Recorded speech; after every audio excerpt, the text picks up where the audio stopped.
visite surprise de la pause de midi. Regarde comme il est beau le rouge. C'est mon préféré. C'est pas un parking pour touristes. J'ai mis un gros panneau. Soit tu viens ici le porte-monnaie à la main et tout va bien, soit tu vas te garer au fond et tu regardes sans gêner personne.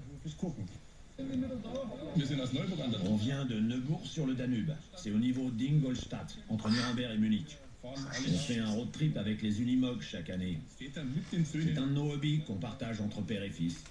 On fait des trajets plus ou moins longs pour aller visiter des endroits qu'on voit passer à la télé, par exemple. Bon sang, ne parlez pas de tourisme où je vais encore avoir une nouvelle administration sur le dos. On fait pas du tourisme chez moi. Si on veut nous acheter quelque chose, on vient acheter un œil, ok, mais ne me parlez pas de tourisme. L'offroader existe depuis plus de 70 ans. Ses particularités, rusticité et résistance. Petit à petit, on est devenu comme une grande famille.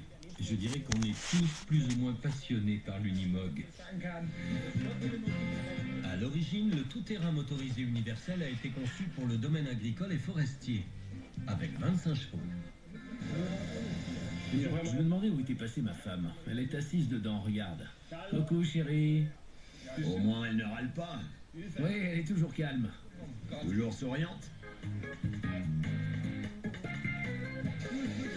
Tu veux boire un coup? L'Unimog doit avant tout son succès à sa grande variabilité.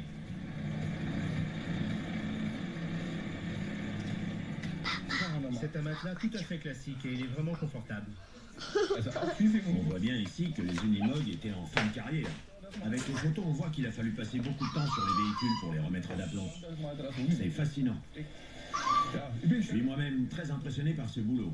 Je suis fier de nos gars. C'est vraiment génial de pouvoir retaper un Unimog. C'est un véhicule très complexe. Idéal pour le tout-terrain. Il y a du boulot.